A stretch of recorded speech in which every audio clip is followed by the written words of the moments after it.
Today, the Nikon Z9 and Epic locations. We're going to talk about the latest Firmware 2.0 update to Nikon's flagship and also discuss the Epic locations we've chosen to take people on workshops in 2023 and give you a chance to get early access to sign up for those.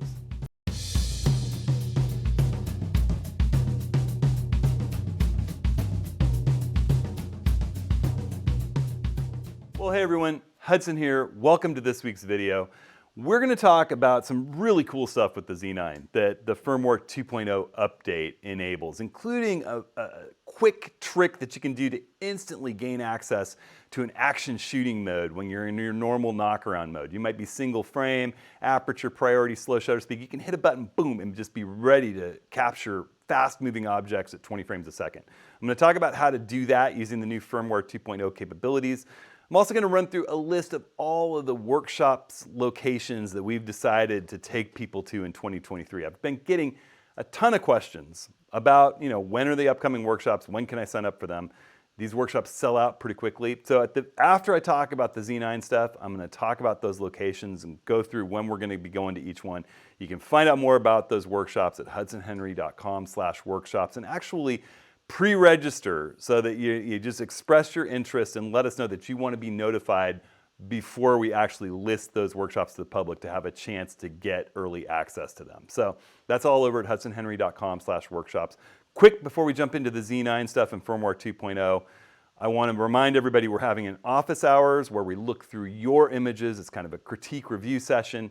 I'm always blown away by the photos that this community gives in the office hours sessions that we hold, the big group photography meetings. They're free on Zoom and YouTube Live. We're going to be doing that on May 10th, 10 a.m. Pacific. You can sign up at hudsonhenry.com/office hours. Leave us questions and also leave us an image for a review, and we'll go through your images over the hour and talk about them. And once again, I'm always blown away by what you all submit. There'll be a gallery link to look at the images that are up there and an ability for you to submit your own images. All right. So on that note, I say let's jump in and start looking through some of the new things in the Z9 Firmware 2.0 update. I'll just really quickly say before we dive into that, and I'm going to show you my menus and screen while we're talking about it, the bulk of the enhancements for the Z9 and the 2.0 firmware are really video related, particularly for high-end video, 12-bit RAW, ProRes RAW, as well as Nikon's new NRAW. These are really high quality video settings. You can do them up in 8K video. It's a very impressive set of features. I'm not going to dive too much into those video features in this particular video.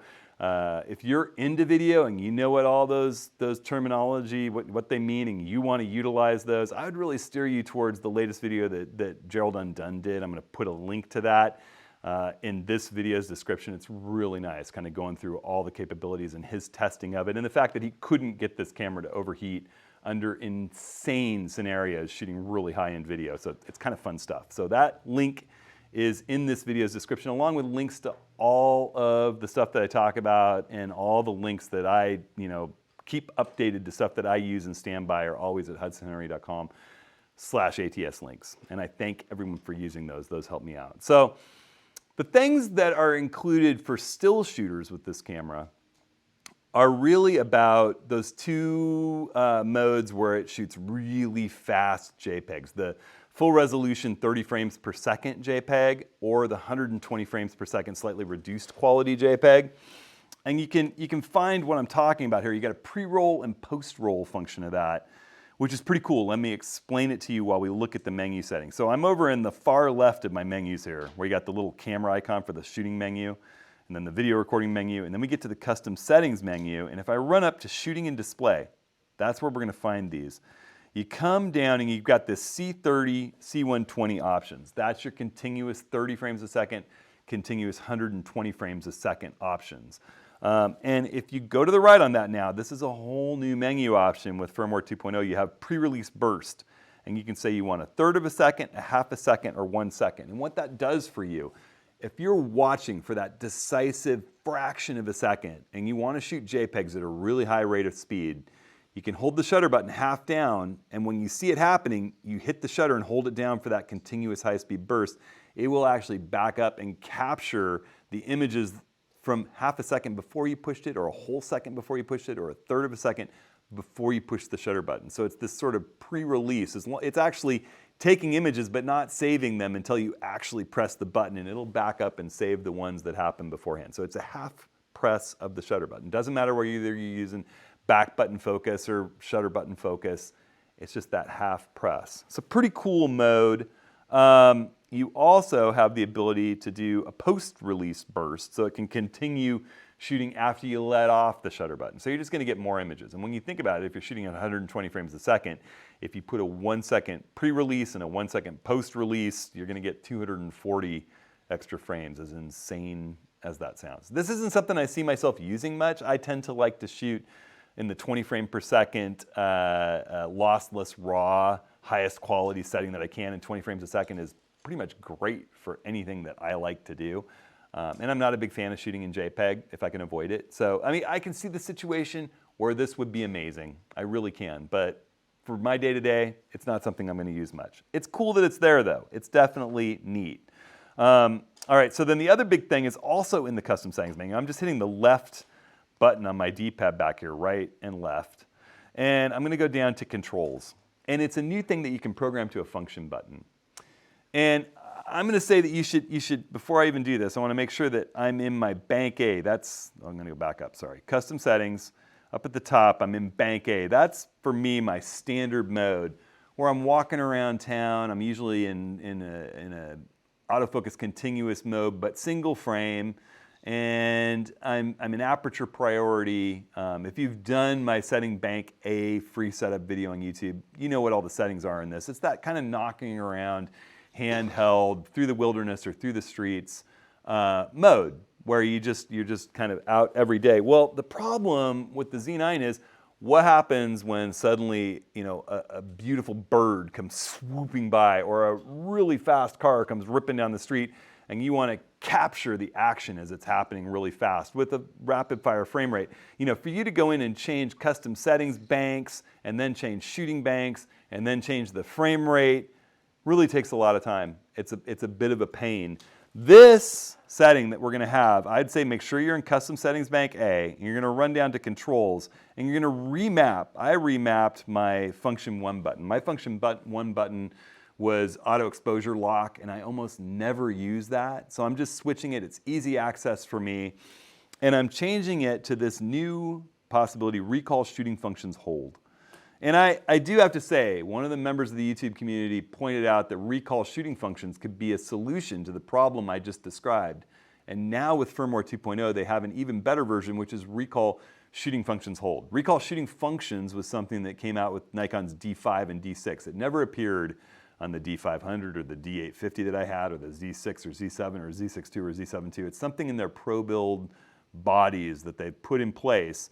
And watch what it does. So if you tell that you want that function button to be recall shooting functions hold, what that means is the minute you press it, it's going to change a bunch of shooting functions in the camera to what you program, and it's going to hold until you press it again. So I'm going to go over here and I say I want shooting mode to be shutter priority. I want my shutter speed to be 1/1600th of a second. I don't need any exposure compensation. ISO sensitivity, I want it to be 64 as the base ISO with auto ISO turned on so that it can ramp up if needed. Metering, matrix is fine.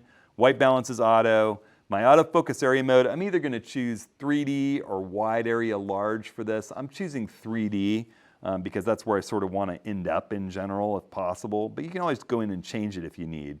Subject detection options, if you know it's going to be wildlife that you're shooting, you can throw it into animal. If you know it's going to be people, you can put it in people. For just average knocking around, that auto mode is going to default to looking for people first, animals second, vehicles third. So I'm going to leave it in auto. You can alter the focus tracking with lock on. You know, that's something you can go through my settings videos and see if you don't understand it. But release mode, you can choose between continuous low speed and continuous high speed or single frame. I want continuous high speed, 20 frames a second. That's that lossless raw mode that I love. And all I got to do is hit done. Boom, that is locked in. What does that do for me? Well, it's rather amazing. So I'm running around, and if I go into my I menu, I'm in my shooting bank standard. If I go into my custom settings bank, I'm in my custom settings bank standard. I'm in my normal knockaround mode. You can see I'm aperture priority. Right now I'm in autofocus continuous with, if I hit my function 3 button, you can see what my focus modes are. Autofocus continuous with auto area autofocus on people. And you can see that in my darkened studio here, I'm clear down at f3.3. I'm at 1/1/3 of a second, really slow. I'm on standard ISO 64. You know, it wouldn't even be hand holdable right now. Suddenly, a bird flies into my studio, and I want to capture it. I touch that function 1 button on the front. Look at that. Now I'm in auto ISO at 12,800, 1/1600th of a second, 20 frames a second. My autofocus mode is continuous with 3D. With auto subject detection. All those settings I just put in place are instantly activated. If I want to go back to my knock around mode, I hit function 1 again. So suddenly it becomes that easy. You know, you're knocking around with your camera, suddenly that, you know, raven flies in at high speed. You just tap that button and you're capturing 20 frames a second with the focus mode that you want. Pretty darn cool stuff.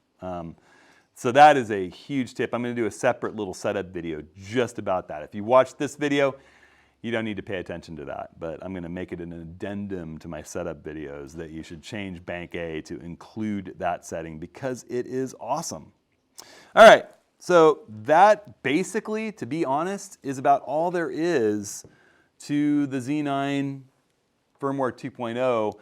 There is increased low light autofocus performance, and I'm going to be testing that when I'm in the Palouse. I noticed, you know, I'm blown away by its really low light autofocus, like working in its starlight view mode out in Milky Way conditions. I can focus on bright stars, not just planets, but bright stars, even foreground subjects. It's pretty amazing. But somehow in low lit landscapes where you're working in sort of that dusky light in between complete darkness and brighter conditions, I noticed it struggled a little more than I'm used to with the Z6 II and Z7 II in some of its autofocus modes. So I'm hoping that what they improved is that, and I'll report on that once I get done running the workshop in the Palouse with this camera, because we'll be working in low lit conditions doing landscapes with it. All right, so that being all said, I want to kind of run through the list. I'm going to take my notes because we've just been hammering this out on what we're doing for workshops in 2023. And if you want early notification and the ability to sign up before these go live on the website, just run over to hudsonhenry.com/workshops and you'll have the ability to do that. You don't need to pay a deposit or anything. It's just going to be pre-release notification, shows you're interested in them. So we're going to be doing a printing and around town workshop in Portland. This coming winter in early February is the plan right now, but that could change a little bit. So a winter workshop here in my hometown of Portland, and we're going to focus on printing. It's the first time. Rick and I both love to print. We thought it might be fun to share what we know about printing and do some printing with a broader group of folks, and also take some pictures around Portland and our hometown and some of the beautiful natural area around here. Depending on the weather, we'll see what we wind up doing. Charleston, South Carolina, a place I love running workshops with my good friend David Archer. This time Rick LePage is going to come along. We will photograph the beautiful old city. We'll go out into the cypress knee swamps and photograph the wildlife and beautiful scenery and reflection in those swamps. We'll photograph birds of prey at the South Carolina Center for Birds of Prey. We'll be in spectacular bird photo locations in these old swamps around plantations with beautiful gardens. It's amazing, along with epic food. If you want the urban experience combined with birds and spectacular landscapes and just cool old city culture, Charleston's really tough to beat. That's a fun one. Again, we're targeting mid-March for that one. Cuba. We had to cancel Cuba. Well, we rescheduled Cuba due to the COVID outbreak back in 2020, and then eventually, because of a later outbreak in Cuba with COVID, we had to cancel it. Well, we're rescheduling it. Cuba's back open for business. We're going to be running essentially the workshop we had planned for 2020. We actually had 2 workshops fully booked for 2020. If we have the enthusiasm and interest, we might do that again. That is going to be in April, sort of probably late April. If there's interest enough, we'll make it into 2 workshops. That's going to be a really special one. Cuba is spectacular. I mean, it's everything you've ever heard plus. It's a fabulous place to photograph. And Rick and I are excited to get out there. Glacier National Park is a place I've been wanting to take workshops forever. I haven't really traveled there much as a professional photographer. I spent a lot of time there in my youth. It is big, it is gorgeous. There's amazing wildlife and amazing landscapes. You've all seen images from there.